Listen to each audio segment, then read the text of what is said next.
El Señor esté con ustedes. Y con tu espíritu. Del Santo Evangelio según San Mateo, según San Marcos.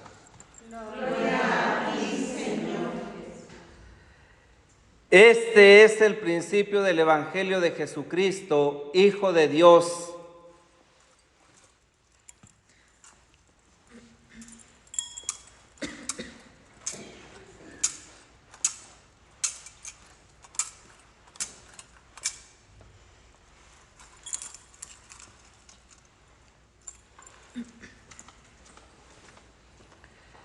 En el libro del profeta Isaías está escrito: He aquí que yo envío a mi mensajero delante de ti a preparar tu camino.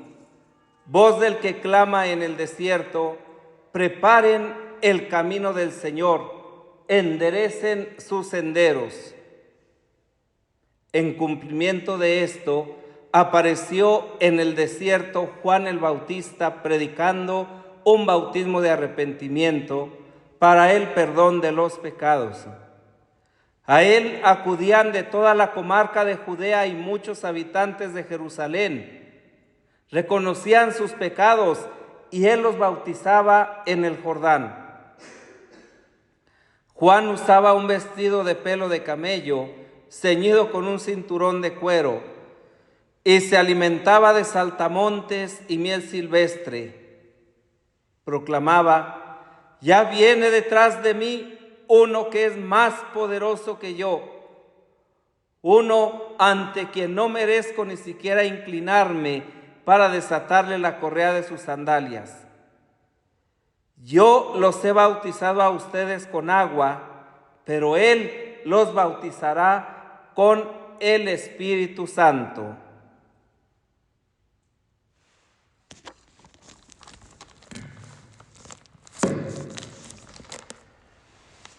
Palabra del Señor. Gloria a ti, Señor Jesús.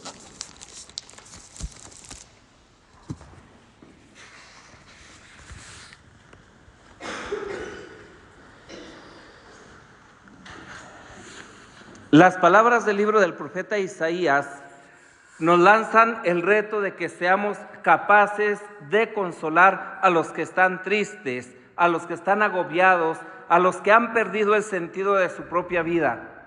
La acción de consolar o el generar consuelo ante aquellos que sufren es una obra de misericordia, es una obra de compasión que provienen del mismo Dios que mira el dolor y el sufrimiento de su pueblo y que es capaz no solamente de consolar con buenas, hermosas y eficaces palabras, sino ante todo y sobre todo haciéndose hombre. Por eso hoy en el Evangelio decíamos comienzo del Evangelio de Jesucristo, Hijo de Dios. La perícopa del Evangelio de esta misa es, sin lugar a dudas, el mejor anuncio que la humanidad haya recibido y que Marcos va a identificar con la misma persona de Cristo Jesús. Desde el principio pone de relieve que Jesús es el Mesías anunciado por los profetas y el Hijo único del Padre por naturaleza. Evangelio indica el feliz anuncio, la buena nueva que Dios comunica a la humanidad. Pero el Evangelio se ha hecho carne, ha habitado, ha vivido, ha estado en medio de nosotros por medio de su Hijo. Él es la buena noticia.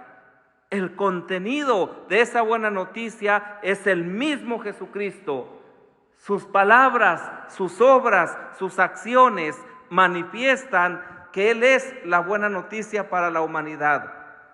Los discípulos y sobre todo los apóstoles que estaban más cerca de Él, escogidos por el Señor para su fundamento de su iglesia, cumplieron el mandato de presentar a los judíos y gentiles, por medio de la predicación oral, el testimonio de lo que habían visto y oído. El cumplimiento en Jesucristo de las profecías del Antiguo Testamento. Efectivamente, si nosotros anclamos la primera lectura de hoy con este Evangelio, vamos a constatar que más de 500 años antes se habla de este hombre que está en el desierto, que proclama, que anuncia la buena noticia, que invita a la conversión. Por eso precisamente la predicación es buena noticia, es evangelio. Los evangelistas, movidos por el Espíritu Santo, pusieron por escrito parte de la predicación, parte de la transmisión oral. Y a esto, ¿verdad?, pues le conocemos precisamente como las fuentes, ¿verdad?, para los evangelios.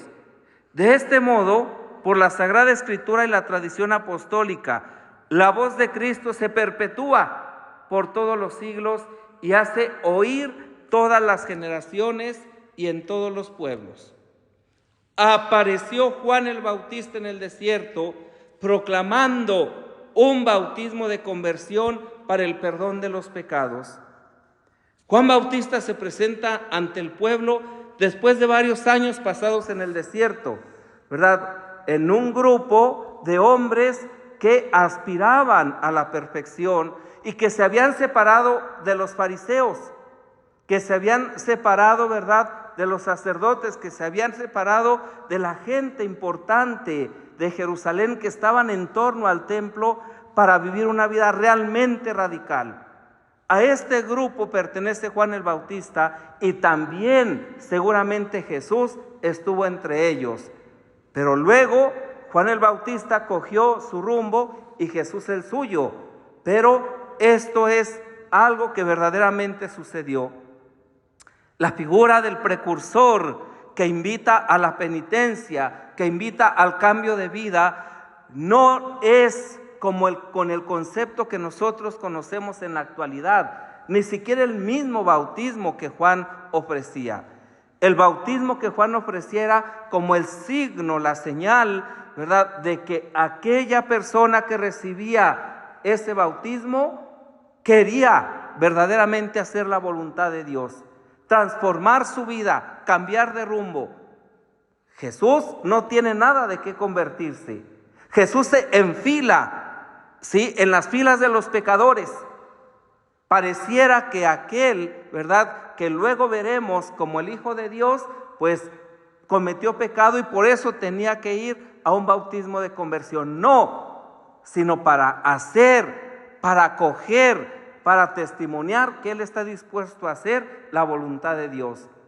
Entonces el bautismo que Juan predicaba iba siempre encaminado, ¿sí?, a alejar las injusticias, a vivir en la bondad, a vivir en la verdad, a ser personas auténticamente que esperaban, que deseaban la venida del Salvador. ¿Y cómo lo tenían que esperar? ¿Cómo se tenían que preparar? Convirtiéndose constantemente. Entonces, la figura del precursor del Señor señala la continuidad entre el Antiguo y el Nuevo Testamento. Es el último de los profetas y el primero de los testigos de Jesús. Es increíble cómo todos los profetas anunciaron al Salvador, pero solamente Juan el Bautista, ¿sí?, del cual recibe el gran elogio de Jesús, ¿sí?, lo reconoce, lo identifica y lo anuncia. Veíamos el domingo pasado cómo Juan va a decir: este es el Cordero de Dios. Entonces esto es algo genuino. Juan Bautista va a ir precisamente como apagándose, como disminuyendo su predicación, porque ha venido aquel a quien él no es digno ni de desatarle la correa de sus sandalias, ¿sí? Por eso el bautismo del precursor no es como el bautismo cristiano que nos hace hijos de Dios. Así pues, ¿verdad?, prefiguraban en aquel bautismo las disposiciones para que se pudiera recibir al Mesías, al Salvador, al Cristo. En el año litúrgico hay unos tiempos que la Iglesia denomina tiempos fuertes. Nuestra madre, la Iglesia, ¿verdad?, pues es nuestra maestra, nuestra pedagoga, y entonces estos tiempos fuertes en concreto son dos: el Adviento y la Cuaresma.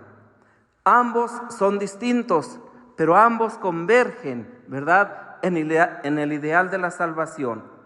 Especialmente en la Cuaresma se habla de conversión, se habla de penitencia, ¿sí? Se habla verdaderamente de dejarnos hacer un corazón nuevo, un espíritu nuevo. Pero también en el Adviento se hace una llamada a la conversión.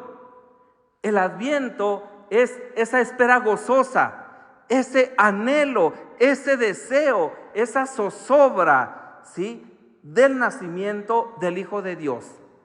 Pensemos, por ejemplo, ¿verdad?, en toda la alegría que existe en una madre que sabe que está embarazada y que cada día que pasa está más cerca el día de conocer físicamente a su hijo y de tenerlo físicamente en sus brazos. Cuando digo de conocer físicamente, porque ciertamente desde que el hijo está en el vientre de su madre, la madre ya lo conoce. Y por eso a nuestras mamás no les podemos ocultar nada, absolutamente nada. Aunque pensemos que las engañamos, aunque pensemos que no se dan cuenta, que sí se dan cuenta.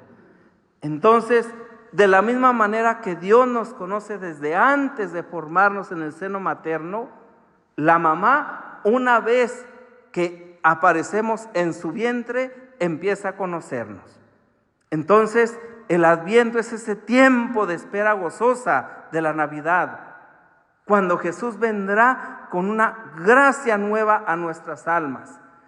Tiempo de purificación interior, tiempo, ¿verdad?, de reorientar nuestra vida, nuestras opciones, nuestro corazón, para arrancar de todo él aquello que impida el nacimiento de su Hijo, ya no de manera física, sino interior en nuestra vida.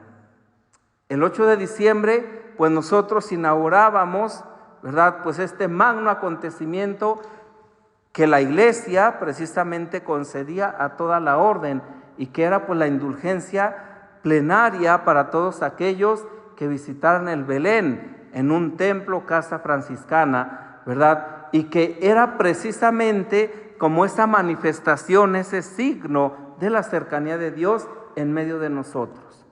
Como ese niño que nació hace más de 2000 años, hoy continúa alcanzándonos, hoy continúa consolándonos, hoy continúa dándole sentido a nuestra vida, a nuestra historia. Hoy nos hace capaces de soñar en un mundo mejor. Hoy nos hace capaces de vivir en un mundo que introduzca sus raíces en la fraternidad de Dios, que se hace hombre en medio de nosotros. Como ese niño mueve los corazones de la humanidad para que todos se vuelquen a Él. Ha habido 1001 formas de querer desenfocar el acontecimiento del nacimiento de Jesús y nadie lo ha logrado. ¿Por qué? Porque Él constantemente nos llama a esa conversión. La conversión no se hace, no se lleva a cabo, no se realiza de una vez para siempre. La conversión es paulatina, es constante. Y si no, pregúntense ustedes si no tienen nada de qué convertirse. Hombre, si no tienen nada de qué convertirse, ¿verdad? Pues ya, el reino de Dios llegó realmente a ustedes. Miserable de mí, ¿verdad?, que constantemente tengo que estar autoexaminándome, ¿verdad?, para ver mi forma de actuar, de pensar, de hacer, que sea una forma recta. Todos tenemos de qué convertirnos, ¿sí? De las cosas pequeñas, pero que nos alejan de Dios. Claro, no pensamos en cosas grandes, si no, no pudiéramos ni siquiera estar aquí, ¿sí? Pero de las cosas pequeñas. Entonces, cuando nosotros vamos descubriendo esta bondad de Dios que nos invita precisamente a vivir, a soñar, ¿sí?, no de manera romántica. Siempre suelo decir, no son los adornos, no son las luces, no es el exterior, que hay que hacerlo, que hay que ponerlo, porque eso manifiesta lo que tiene que haber o tendría que haber en nuestro interior. Pero esta experiencia va mucho más allá, ¿sí? Va más allá a la libertad, a la liberación, al consuelo de la humanidad.